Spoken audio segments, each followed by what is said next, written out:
Criticism कहे या एक आर्गुमेंट कहे वो ये होता है कि Modi supporters are very abusive, which is actually अगर आप डेटा देखें या जनरल एक्सपीरियंस देखें लोगों का, तो abusive people are on all sides of political spectrum, there is no denying it, ठीक है, लेट्स बी वेरी ऑनेस्ट है।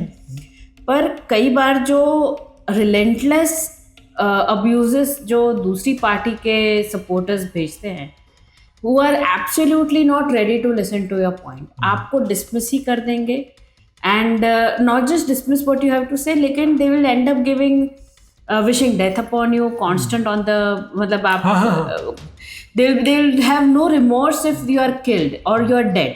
ये लोग ट्वीट भी ऐसा करेंगे कि तमाम लोगों ने अपने विश ये लोग ट्वीट्स किए हैं कई सारे कि संघियों को तो मर जाना चाहिए, ये तो ऐसा हो जाना चाहिए, Modi bug should be killed, and you know Congress आएगी सरकार में तो सबको कंसंट्रेशन कैंप्स भेजा जाएगा।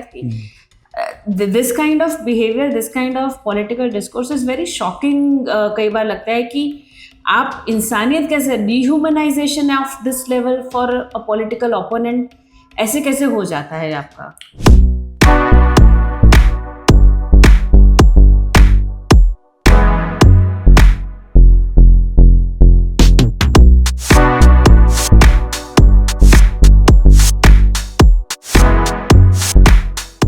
Hello and welcome to coffee chronicles from the pamphlet. मैं हूं निर्वा मेहता।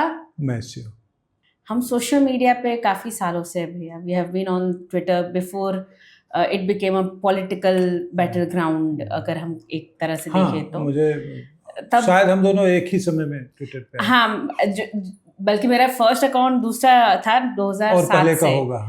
फिर कुछ हुआ एंड देन मैंने डीएक्टिवेट किया, फिर 2009 से हुआ। बट तब तो पॉलिटिकल इतना था नहीं ट्विटर, काफ़ी दोस्त थे। लेकिन फिर मोदी जी आए सोशल मीडिया पर, उन्होंने पूरा गेम चेंज कर दिया और ही change the political discourse so to say. अब मेरा तो क्या है कि जब से मैंने एक्टिव पॉलिटिक्स फॉलो किया है as a Gujarati, I have always seen Modi as the head of the state. So ठीक है, तो अब जो भी कहे, मेरा तो यही देखा था and I have always been a supporter, there is no secret about it. लेकिन तब ऐसा होने लगा ओवर द इयर्स 14 तक आते आते कि जो तुम्हारे अच्छे दोस्त थे, सडनली एक वो हो गया, हॉस्टिलिटी तुम्हारे साथ आने लगी, वो ब्लॉक करके निकल गए। हम लोग फिर भी बात कर रहे हैं, we are trying to reason, have a debate, लेकिन उनको सुनना ही नहीं है, ब्लॉक करके निकल लिए या बात कर लिए, तुमको गाली दे दिए, भक्त बोल दिया, बहुत सारे वो होने लगा। ठीक है, but ironically they are the ones who like to identify themselves as liberals, जबकि ये देखा जाता है कि हम ज़्यादा लिबरल है कि हम उनकी बात सुनते हैं, हम रीज़न करने का ट्राई करते हैं। डिसएग्रीमेंट है फिर भी वी ट्राई कि चलो at least politics should not रूइन relationships, कि आपकी दोस्ती वो टूटनी नहीं चाहिए, बिकॉज ठीक है politics is a part of life, not the end your entire existence. लेकिन ये हम समझते हैं, लेकिन जो खुद को लिबरल्स मानते हैं वो नहीं समझते हैं। तो ऐसा क्यों होता होगा? ये मतलब अच्छा देखो, ये एक सवाल है जो पिछले कई सालों से डिस्कस होता है। इनफैक्ट लोग, ये भी एक व्हाट्सएप पे मैसेज आता है कि सर मतलब सपोर्ट करने के लिए किसी पॉलिटिकल पार्टी को या किसी नेता को सपोर्ट करने के लिए दोस्ती ना तोड़ें, कि आप सपोर्ट करें। बट जो बड़ा सवाल जो तुमने पूछा ना कि ऐसा क्यों है, मेरा क्या मानना है? मेरा ये मानना है ऐसा इसलिए है कि लिबरल्स को जो शौक क्या लगा? शौक ये लगा कि नरेंद्र मोदी के खिलाफ उनकी जो धारणाएं हैं, उनकी जो सोच है, वो अपनी जगह है, लेकिन उनको इस बात की खींच रही कि ये आदमी जो ऐसी पार्टी का नेता है जिसे कंजर्वेटिव पार्टी माना जाता है, हिंदुत्व की पार्टी माना जाता है, उन्हें साइंटिफिक टेम्पर के साथ वाला नहीं माना जाता है, उन्हें प्रोग्रेसिव नहीं माना जाता है, ठीक है, लिबरल नहीं माना जाता है। इस आदमी ने सोशल मीडिया का इस्तेमाल करके सोशल मीडिया को इस्तेमाल किया अपनी कैंपेनिंग के लिए। मुझे जो लगता है कि ये और बड़ी खींच है कि हमने तो सोचा नहीं था कि नरेंद्र मोदी सोशल मीडिया का इस्तेमाल कैंपेनिंग के लिए करेंगे या टेक का इस्तेमाल कैंपेनिंग के लिए करेंगे। And he brought into a very level playing field. बहुत, हाँ, कि जो सेलिब्रिटी जर्नलिस्ट है जो इतने सालों तक एक एजेंडा चला रहे थे, सडनली एक आम आदमी उनको क्वेश्चन करने लग गया।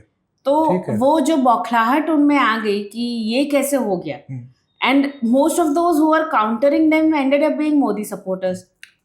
तो एक और वो गुस्सा था। हाँ, ये कारण जो है ना कि अरे हमने तो सोचा नहीं था कि इन्हें सोशल मीडिया का कुछ पता होगा या इन्हें टेक का कुछ पता होगा। और अगर तुम पिछले 10 साल का ट्रेंड देखो तो दुनिया के बड़े से बड़े जर्नलिस्ट या बड़े से बड़े नेता ये कहते हैं कि मोदी जी बहुत टेक सेवी, कि हम जब टेक्नोलॉजी का इस्तेमाल नहीं कर रहे थे वो शायद तब से कर रहे हैं।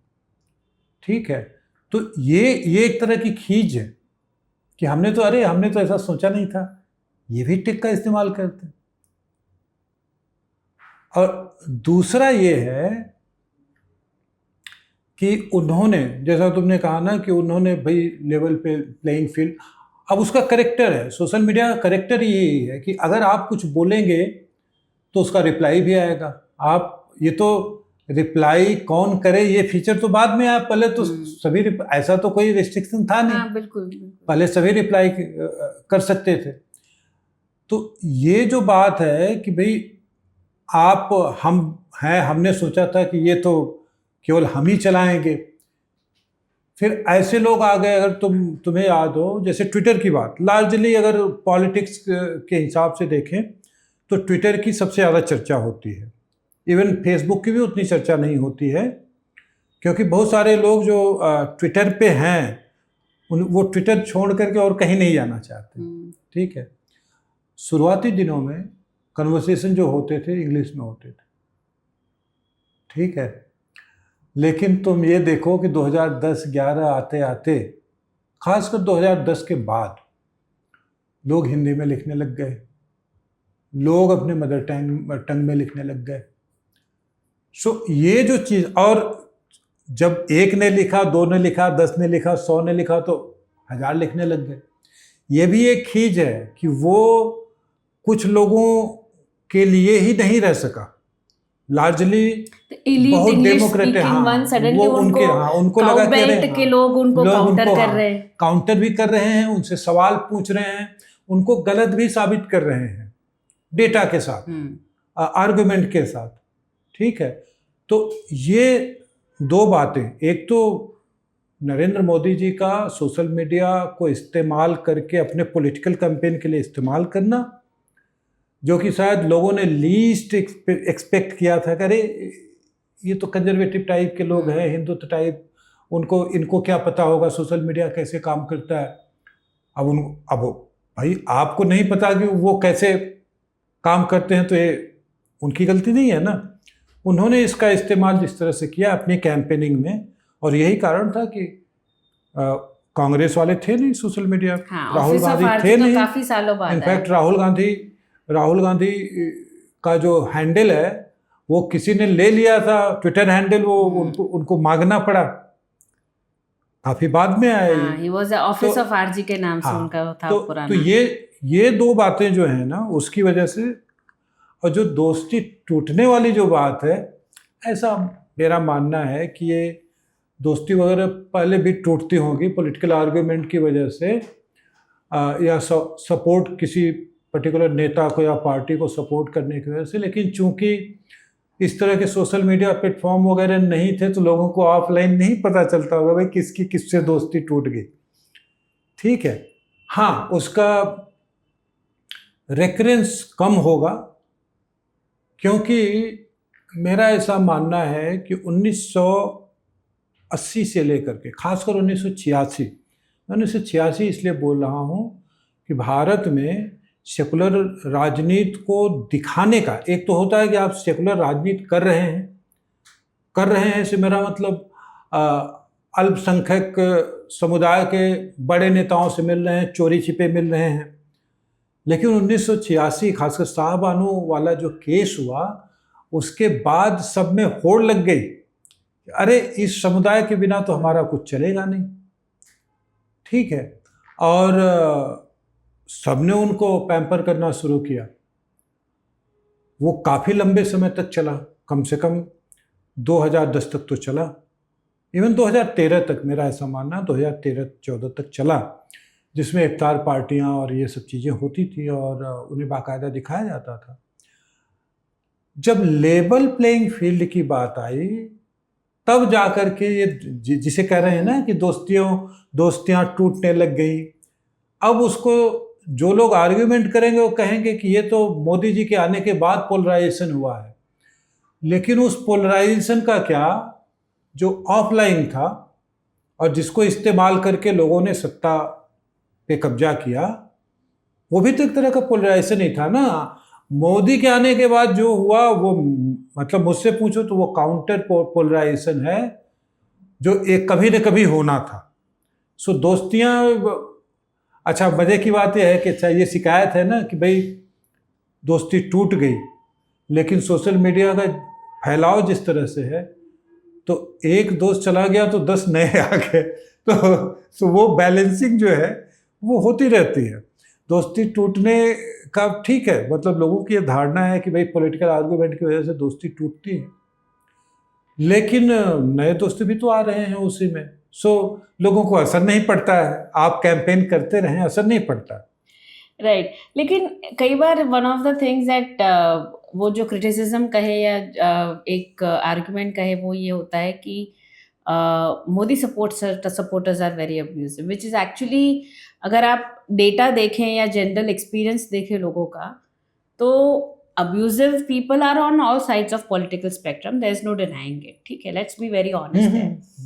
पर कई बार जो relentless abuses जो दूसरी पार्टी के supporters भेजते हैं, who are absolutely not ready to listen to your point, आपको dismiss ही कर देंगे, and not just dismiss what you have to say, लेकिन they will end up giving wishing death upon you, constant on the, मतलब आप they'll have no remorse if you are killed or you are dead.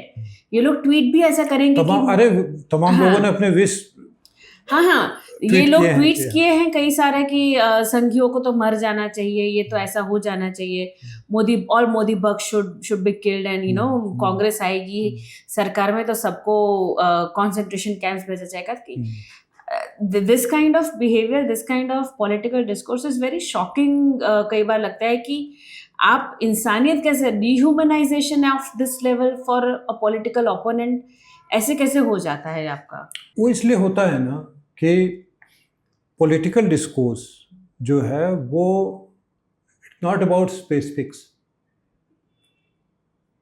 Political discourse या propaganda, क्योंकि propaganda एक large part रहता है political discourse का, वो specific के बारे में कभी होता ही नहीं है, वो हमेशा जनरलाइजेशन के बारे में होता है। ठीक है, ये जनरलाइज कर देना कि जो हिंदुत्व के सपोर्टर हैं वो वही गाली देते हैं, क्यों, क्या डेटा है नहीं पता, बस हमने कह दिया है इसलिए है, यही सच है।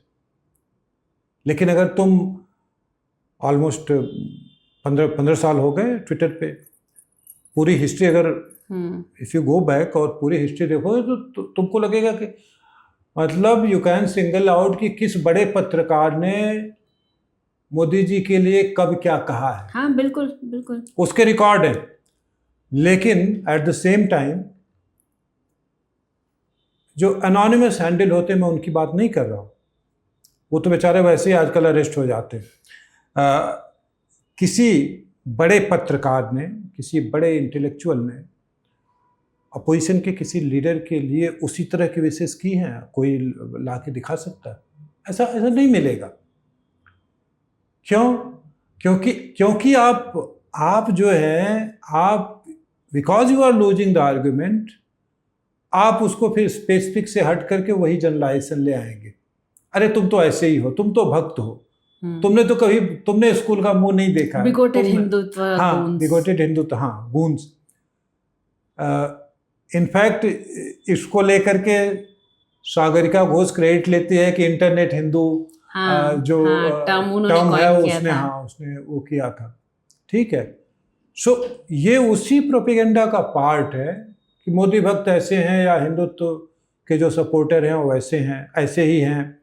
क्यों ऐसे हैं? मतलब पढ़े लिखे नहीं हैं। भाई आप कुछ बोल रहे हैं तो जो मैं वही कह रहा हूँ ना कि स्पेसिफिक बात नहीं करेंगे, जनरलाइज कर देंगे चीज़ों को ताकि कुछ एक्सप्लेन नहीं करना पड़े। जनरलाइजेशन करने से चीज़ें ईजी हो जाती हैं, प्रोपेगेंडा चलाना ईजी हो जाता है। तो जैसे ये अगर कह दिया कि ये ऐसे ही हैं और इनको मर जाना चाहिए, तो फिर आर्गुमेंट में अगर कोई कहे अरे तुम ऐसा क्यों कह रहे हो, तो बोलेंगे कि बिकॉज फ्रीडम ऑफ स्पीच। हाँ है, फ्रीडम ऑफ स्पीच है। तो वो एक तरह का मतलब सर्किल है जिसमें वो चलते रहते हैं, इससे वहाँ पहुँचे, वहाँ से फिर वहाँ पहुँचे, फिर वहीं पे वो घूम रहे हैं। मज़े की बात यह है कि मुझे इस बात पे भी कई बार हंसी आती है कि जब इतने सारे लोग कह रहे हैं कि दोस्ती, पॉलिटिकल डिफरेंसेस की वजह से दोस्ती नहीं टूटनी चाहिए, तो फिर तोड़ कौन रहा है कि तुम कह भी रहे हो कि इतने सारे लोग जो कह रहे हैं और मान रहे हैं, लोग रीट्वीट कर रहे हैं उस पर्टिकुलर मैसेज को, तो फिर तोड़ कौन रहा है? ट्विटर को ही अगर देखो, खासकर पॉलिटिकल स्पेयर की बात हो रही है तो ट्विटर की बात ज़्यादा होती है। 2-2.5 करोड़ लोग हैं, 2-2.5 करोड़ इंडियन होंगे ट्विटर पे। ऐसा भी नहीं है कि सारे दिन भर पॉलिटिक्स ही डिस्कस कर रहे हैं। तमाम और क्षेत्रों के लोग हैं जो रियल प्रोफेशनल्स हैं, उनके कम फॉलोअर्स हैं, वो केवल पॉलिसी रिलेटेड, गवर्नेंस रिलेटेड उसी पे बात करते हैं। ऑल्सो वो अवेलेबल नहीं है रिप्लाई करने के लिए या गाली देने के लिए या गाली सहने के लिए। सो वो तो ऐसे ही नहीं है। तो जब इतने सारे लोग चिंतित हैं तो दोस्ती टूट किसकी रही है? राइट।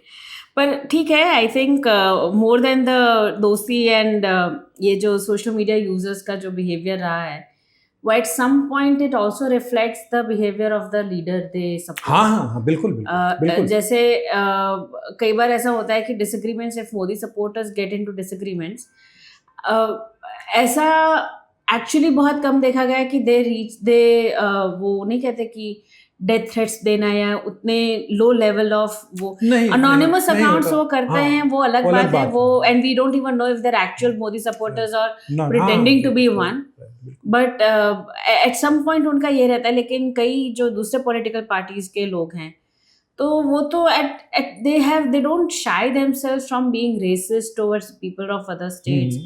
एब्सोल्यूट अनहिंज्ड बिहेवियर उनका रहता है। तो कई बार लगता है कि यथा राजा तथा प्रजा का ही ये वो लगने लगता है कि this is a reflection of what their political leaders and ideals are doing.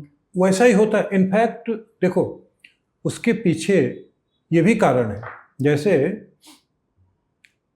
विपक्ष के, अपोजिशन के जितने भी रूलिंग अपोजिशन रूल स्टेट्स जितने हैं, अगर तुम पिछले 5 साल का डेटा उठा के देखो, पंजाब सरकार ने किसी को, अभी खासकर जब मान सरकार आई है, भगवंत मान की गवर्नमेंट आई है, लगभग हर महीने किसी न किसी को वो सोशल मीडिया पोस्ट की वजह से अरेस्ट करवाते रहते हैं।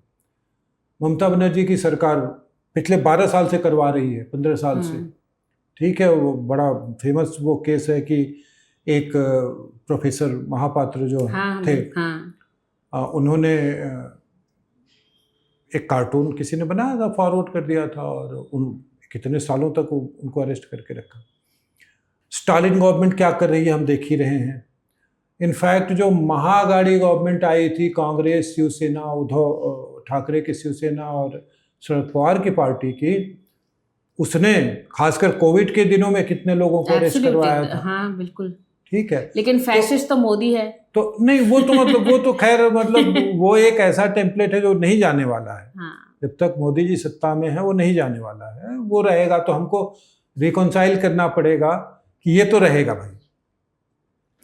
मजे की बात क्या है कि चूंकि इनका रिकॉर्ड ऐसा रहा है कि छोटी छोटी बातों पे ये सोशल मीडिया यूजर्स को अरेस्ट करवाते करवाते रहे हैं। इनफैक्ट अगर पीछे जाओ तो कार्ति चिदम्बरम ने अरेस्ट करवाया था किसी को, तब हम लोग रोज सुनते थे। मैं 12, 13, 14 की बात बता रहा हूँ।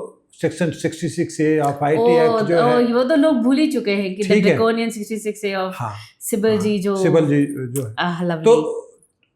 तो चूंकि इनका रिकॉर्ड ऐसा रहा है, तो इनके सपोर्टर एक्सपेक्ट करते हैं कि अगर किसी ने कुछ इनके खिलाफ लिखा है तो he would be getting arrested.